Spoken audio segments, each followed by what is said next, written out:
bienvenue à cette nouvelle exploration. Aujourd'hui, on plonge dans un sujet qui nous concerne tous, la nutrition. Ah oui, vaste sujet. Et la question qui revient tout le temps, qui croire? Franchement, entre les directives officielles, les amis qui donnent leurs conseils, les coachs sur Internet et toutes ces méthodes miracles, C'est la jungle, oui. c'est ça, on est vite perdu. Surtout quand on touche à un monument comme le petit déjeuner, n'est-ce pas? C'est sans fin les débats là-dessus. Tout à fait. Alors, pour essayer d'y voir plus clair, on a un extrait d'un livre Qui écouter en nutrition de Tati Lowers. L'idée, c'est de décortiquer un peu sa vision, qui est assez critique, hein. Oui, c'est indépendante. Voilà. Et de voir ce qu'on peut en tirer pour naviguer dans ce flot d'infos et peut-être remettre en question 2 ou 3 trucs qu'on croyait savoir. Alors, comment on démêle tout ça? Justement, la source, elle commence direct par souligner cette cacophonie, comme vous disiez.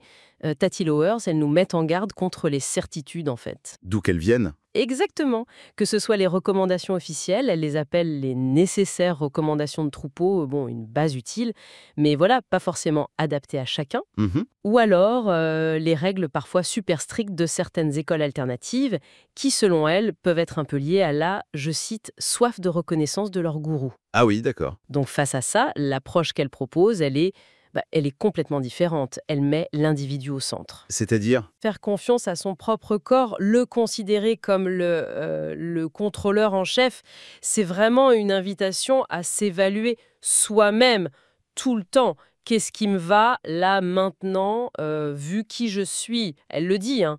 Ayez confiance en vous. Vous êtes les seuls à savoir ce qui vous plaît et vous convient ici et maintenant. Oui, c'est assez fort comme message. Voilà. Cette idée de reprendre le contrôle, c'est séduisant. Mais l'auteur parle aussi d'un moment un peu piège, là, le passage du mouton noir. Oui, elle décrit une phase par laquelle passent souvent ceux qui sortent un peu des clous niveau alimentation, un moment où on peut devenir un peu extrême soi-même, non? Attiré par des discours genre « nous, on a tout compris, les autres nous empoisonnent Tout à fait. Et elle le dit elle-même, elle est passée par là. ». Ah, elle l'admet? Oui, oui. Et c'est un point super intéressant parce que ça montre bien la dimension psychologique très forte dans nos choix alimentaires. Oui. Quand on sort de la norme, ça peut être une forme de rébellion, un besoin de s'affirmer. On peut se sentir un peu seul et du coup, on juge assez durement ceux qui suivent pas la bonne voie, quoi. D'accord. L'important, elle insiste là-dessus, c'est de s'en rendre compte et de ne pas rester bloqué là-dedans, de dépasser la peur et cette rigidité. Et pour illustrer ça, elle raconte son propre parcours. Ça rend les choses très concrètes.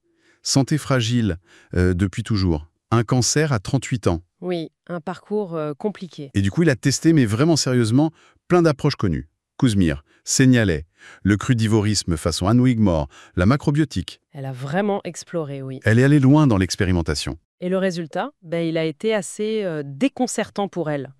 Contrairement à ce qu'on lui promettait ou ce qu'elle espérait, son état général, il avait tendance à empirer à chaque fois. Ah bon? Oui.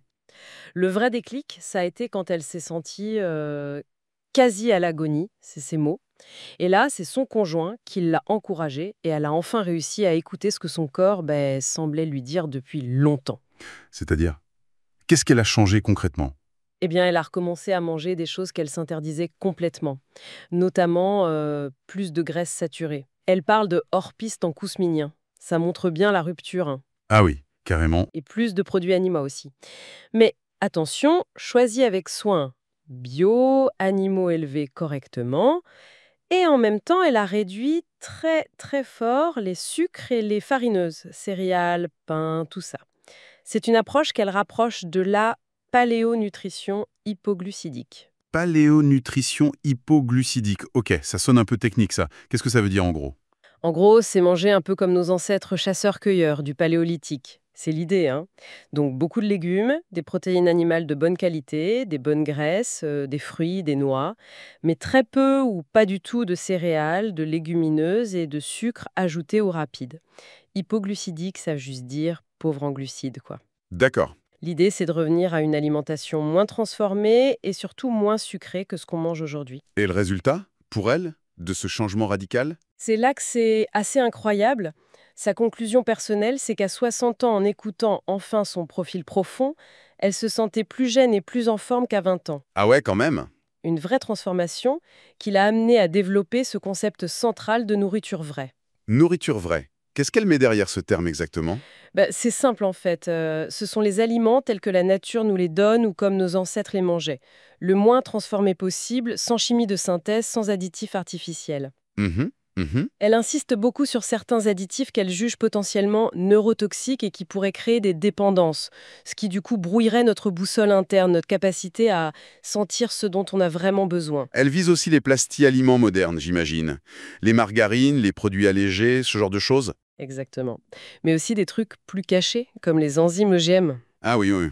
Oui, des enzymes issues d'organismes génétiquement modifiés qui sont utilisés partout dans l'industrie pour faire le pain, certains fromages, la bière, le vin, sauf en bio où c'est interdit. D'accord. Et Lowers se demande quel est l'impact à long terme de ces enzymes qui sont souvent pas marquées sur l'étiquette finale. Donc le message derrière, c'est hey, revenons au brut, au frais, au simple, savoir d'où ça vient, comment c'est fait, la qualité avant tout. Ok. Choisir des nourritures vraies, c'est la base. Mais après, comment on fait concrètement pour s'écouter? C'est pas si évident au jour le jour. Elle propose une méthode assez pragmatique. Profiter d'un moment calme, les vacances, un week-end, peu importe, pour vraiment prendre le temps de sentir sa faim le matin. Est-ce qu'on a vraiment envie des céréales sucrées habituelles? Ou est-ce qu'on préférerait autre chose? Voilà, peut-être un bouillon chaud fait maison, un jus de légumes frais ou juste un thé, en attendant que la vraie faim arrive plus tard. Elle propose même un petit jeu mental, j'ai vu ça. S'imaginer sur une île déserte, sans contrainte. Oui, l'île paradisiaque, sans contrainte de budget, de poids, de cholestérol, du regard des autres. Qu'est-ce qu'on commanderait vraiment pour démarrer la journée? Et après? Après, l'idée c'est simple. Oser tester ce caprice quelques jours et surtout observer très attentivement les effets. Comment on se sent? Plus d'énergie, meilleure digestion, moins envie de grignoter. C'est une enquête perso en fait. J'imagine déjà certains qui commanderaient une pizza sur leur île. Mais l'idée, c'est ça, observer, sans juger avant. C'est ça. Mais attention, elle ajoute une nuance super importante. Ah oui? S'écouter, ça veut pas dire suivre bêtement ce qu'on croit être son instinct. Elle dit que notre instinct moderne, il est souvent biaisé. C'est plutôt un instinct gourmand. L'appel du sucre, du gras. Exactement. Le sucre, le chocolat, l'alcool, le gras trans. Ou alors, c'est juste le reflet de croyances, d'habitudes qu'on a intégrées sans s'en rendre compte. Elle raconte l'histoire d'une personne qui était sûre de suivre son instinct alors qu'en fait, elle décrivait pile poil la méthode d'un gourou connu. D'accord, le conditionnement. Voilà. D'ailleurs, elle critique gentiment l'école instinctivore de Guy Claude Burger. Elle trouve ça un peu paradoxal qu'une approche basée sur l'instinct impose des règles mentales aussi dures. Tout cru, pas de cuisson, zéro céréales, zéro laitage. Pour Lowers, le vrai instinct, ça s'enferme pas dans des dogmes comme ça. Alors, comment on distingue le vrai besoin de l'envie conditionnée? Sa proposition, elle est plus fine. Il faut combiner deux choses. D'un côté, oui, écouter cette petite voix, cette envie qui vient spontanément. Mais de l'autre côté, et ça c'est crucial, observer très très attentivement les réactions du corps après avoir mangé. Ah, l'après-coup. Exactement. Un truc qui nous attire instinctivement, mais qui, une heure plus tard, nous file mal à la tête, ou un coup de barre, des ballonnements, c'est probablement pas le bon choix pour nous, en tout cas pas à ce moment-là. Le bon sens et l'observation des conséquences, c'est ça les meilleurs guides. Bon, alors, venons-en au plat de résistance.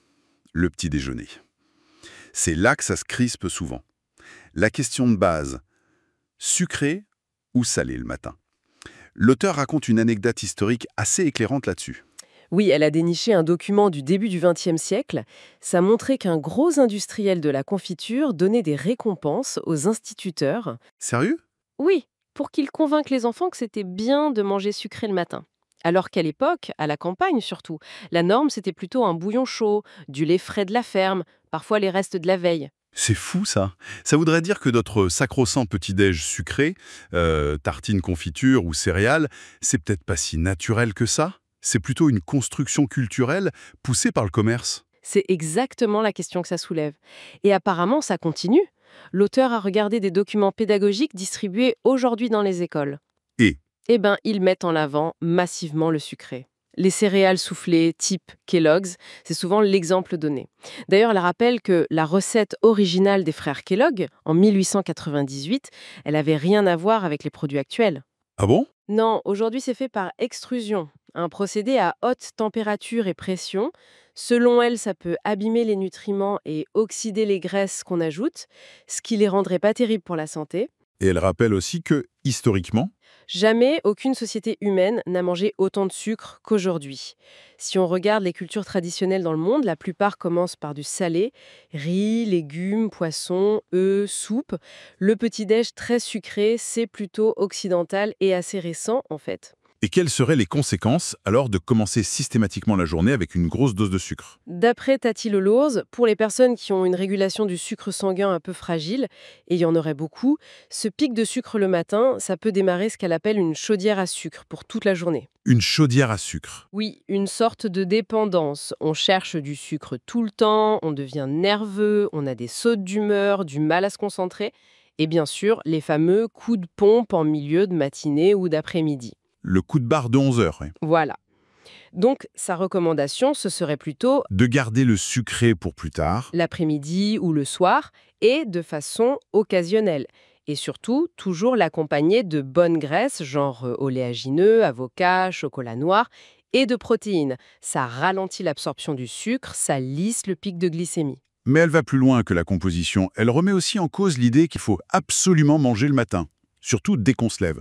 On entend partout que c'est le repas le plus important. Comment elle explique ça? C'est un autre dogme qu'elle attaque, oui. Elle dit simplement que beaucoup de gens n'ont pas faim au réveil. C'est tout. Et se forcer à manger juste parce qu'il faut, ça irait contre notre physiologie, ça pourrait même perturber le métabolisme. Ah oui. Elle pense que nos rythmes d'appétit, c'est pas purement biologique, inné, c'est beaucoup une construction culturelle, nos horaires de travail, nos habitudes familiales, le conditionnement, tout ça. Elle a des exemples pour montrer ça? Oui, plusieurs. Elle rappelle le rythme des paysans d'autrefois. Souvent, ils partaient bosser au champ à jeun ou avec juste une boisson chaude. Le premier vrai repas, c'était après quelques heures de travail vers 10 heures. D'accord. Elle cite aussi des trucs plus modernes, comme la Warrior Diet de Rihoff Meckler, un seul gros repas le soir, ou l'expérience de Michel Siffre sous terre. Son rythme naturel l'amenait à manger son seul repas après sa période d'activité. Elle parle même d'une étude chinoise qui aurait lié petit déjeuner et IMC plus élevé. Donc, pas de règle universelle dictée par la biologie. C'est ça l'idée. Physiologiquement, elle suggère même que manger avant 11 heures, ce serait peut-être plus logique. C'est là qu'on a des hormones qui aident à brûler les graisses, comme le cortisol. Mhm. Elle va même jusqu'à dire que la faim qu'on ressent parfois au réveil, surtout si on a bien dîné, ça pourrait être autre chose, de l'acidité gastrique ou un petit déséquilibre hormonal, comme une résistance à la leptine, l'hormone qui dit qu'on a assez mangé. D'accord. Donc, pas de panique si on n'a pas faim au réveil. Mais si, à l'inverse, on a faim le matin ou si on choisit de manger, qu'est-ce qu'elle suggère alors? En s'inspirant des traditions et de son approche par profils alimentaires, cette méthode qu'elle a créée pour adapter l'alimentation selon nos tendances métaboliques, genre chasseur, mixte, cueilleur, Oui. elle penche plutôt pour un petit déjeuner gras et salé, surtout pour les profils chasseurs ou mixtes. Donc, les œufs, le fromage, avocat, saumon fumé. Oui, ou des restes de la veille, une soupe. Elle cite d'ailleurs le fameux dicton de Kousmine et Adèle Davis, « Manger le matin comme un roi, le midi comme un prince, le soir comme un monarque ». Ah oui, je connais ça. Mais elle nuance tout de suite, c'est pas du tout une loi universelle. Certains profils, les cueilleurs par exemple, ou juste certaines personnes, elles se sentiront mieux avec un petit-déj très léger ou pas du tout, ou en mangeant plus le soir. Le message clé, c'est toujours le même, il n'y a pas de recette unique. Faut tester et trouver ce qui nous va. Et elle critique aussi certains petits déjeuners santé qu'on voit parfois, qu'elle trouve trop compliqués. Oui, elle prend l'exemple du petit déjeuner type palardi. Pain plus protéines animales, plus fruits, plus laitage. Tout ça ensemble. Pour elle, c'est souvent beaucoup trop. Presque 2 repas en un. Trop lourd. Voilà. Et selon le profil de la personne, ce sera trop de farineux ou trop de protéines. Encore une fois, elle plaide pour la simplicité et l'écoute de ses vrais besoins du moment. Bon, si on essaie de conclure un peu cette analyse, L'auteur, elle finit en rappelant que la nutrition, c'est encore un art, plus qu'une science exacte. Nos connaissances scientifiques sont encore jeunes par rapport à des approches millénaires comme la diététique chinoise ou l'Ayurveda. mhm, Son travail sur le profilage alimentaire, c'est justement une tentative de donner des outils pour personnaliser tout ça. D'ailleurs, il y a des ressources sur ses sites web, tati.bull et profilagealimentaire.fr, et dans ses livres, les topos de Tati, des guides comme Nouvelle Flore, Décrocher des sucres. L'idée, c'est d'aider chacun à mieux se connaître pour mieux se nourrir. Donc si on devait résumer les grandes idées à retenir de cette exploration, on pourrait dire quoi? Premièrement, notre corps est le seul vrai expert, il faut apprendre à l'écouter. Exactement. Avec attention. Deuxièmement, se méfier des habitudes qu'on croit normales, surtout pour le petit-déj. Elles sont souvent plus culturelles ou commerciales que physiologiques. Tout à fait. Et troisièmement, toujours préférer le vrai au transformé. La qualité, la simplicité des aliments, c'est la clé. C'est complètement ça. Le message central, c'est une sorte d'émancipation en fait. Reprendre le pouvoir sur nos choix alimentaires face à tout le bruit ambiant. Les dogmes. Devenir son propre observateur. Voilà, l'observateur principal, l'expérimentateur de ce qui nous va vraiment. Au-delà des modes, des peurs, des ordres venus de l'extérieur, qu'ils soient industriels, médiatiques, alternatifs ou même officiels, la démarche en théorie, elle est simple. Choisir de la qualité, simplifier, observer les effets sur soi et ajuster. Tout le temps. C'est un apprentissage permanent. Et pour finir, une petite question pour élargir la réflexion. Si nos habitudes du matin, qu'on croit si personnelles, sont en fait façonnées par l'histoire, la culture, l'économie, quelles autres routines de notre quotidien, qu'on fait sans y penser, mériteraient peut-être aussi un petit examen critique? Bonne question. Qu'est-ce qui, dans nos vies, vient vraiment de nous et qu'est-ce qui est juste du conditionnement invisible? Voilà de quoi réfléchir.